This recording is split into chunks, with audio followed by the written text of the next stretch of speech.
Joining us is a lawyer and youth leader, Tosin Akande, to discuss this day of red outfits and romantic expressions. Thank you for joining us. Yeah, can you tell us pleasure. the essence of Valentine's Day? Well, for me, the essence of Valentine's Day is, interestingly, it's a day to be sober. It's a day to reflect.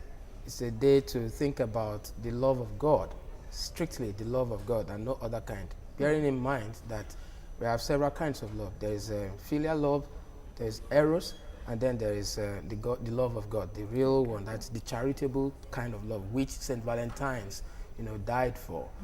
So it's not a day. I believe in the spirit of Valentine. I just do not support the modus as it is today. So that's why you can see that I'm all white and no touch of red at all. Now, from the report we saw earlier, we were able to see that Saint Valentine secretly married couples who were not allowed to get married. That's right. Okay, so there is a romantic side to Valentine's Day, but pardon me now for being a little gross.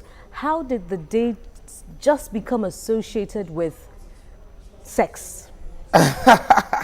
Well, I laughed loud because that's even the question that puzzles some of us who are observers of social trends.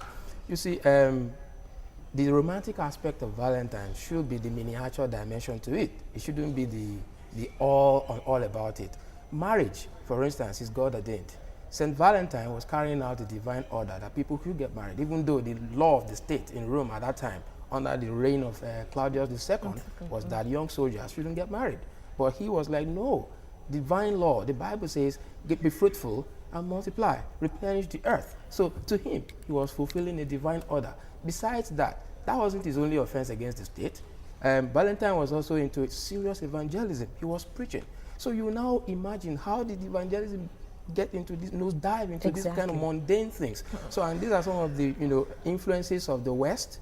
When I say the West, I mean foreign media powers and foreign culture, enculturation, acculturation over the time, which we did not do consciously enough to forestall.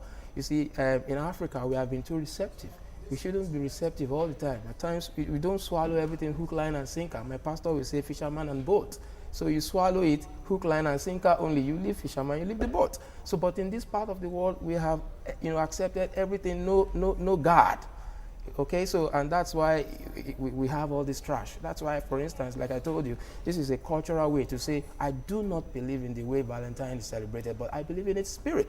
Because in Valentine, as a matter of fact, if some people do not know, Valentine was able to bring healing to the daughter of the person that jailed him. And he told the lady in the note, your Valentine. That was all. And that was his name, your Valentine. That was his sign off. And that was it.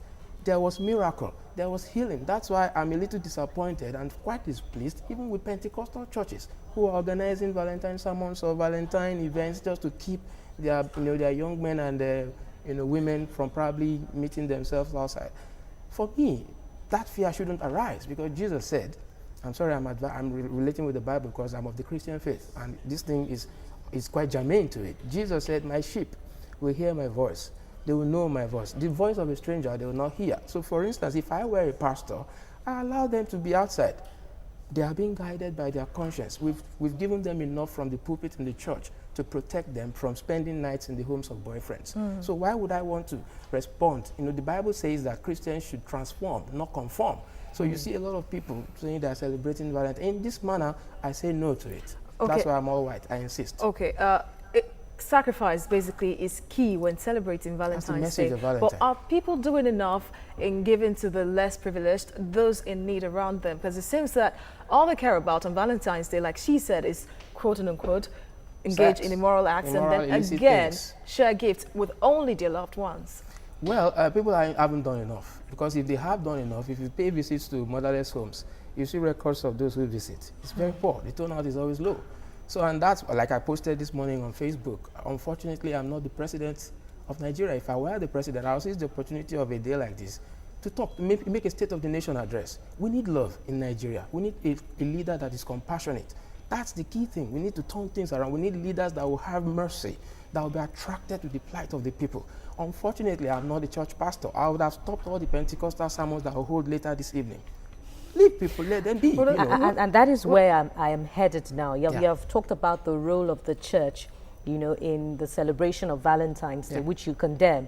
And we know that Valentine's Day has its roots in Christianity. In Christianity. Now, the church is a change agent.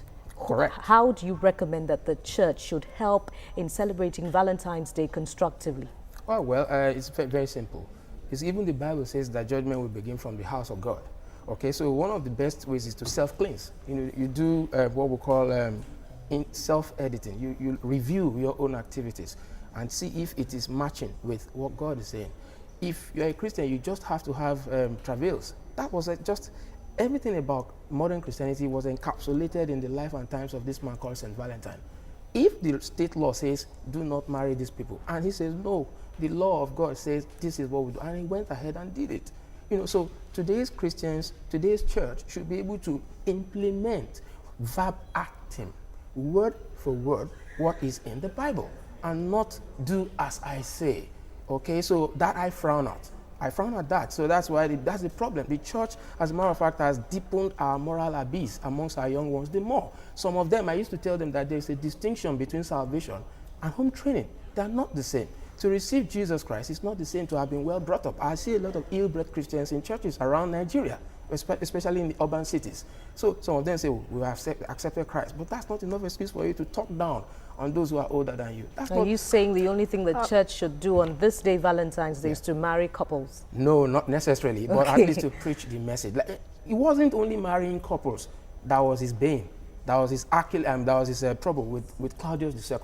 The more important thing was evangelism.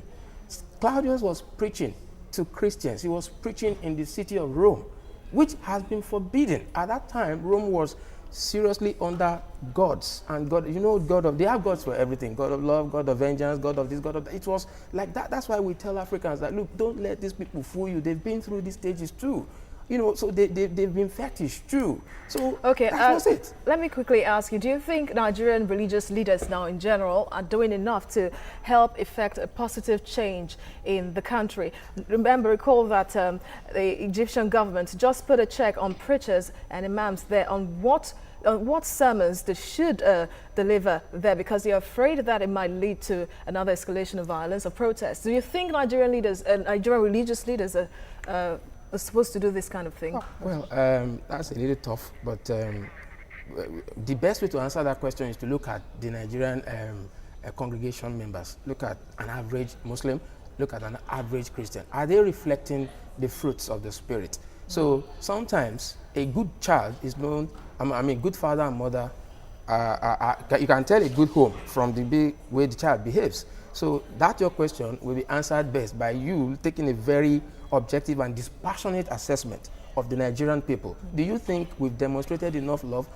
Do you think we've demonstrated enough presence of the Spirit of God in us? If we love ourselves, why wouldn't people like Ganifa or me, for instance, win elections? If we love ourselves, why are our political class and the elite class, why are they spending recklessly? And they are saying that the majority of the people are living in abject poverty. If we love ourselves, why should the average Nigerian should be living under $1 per day?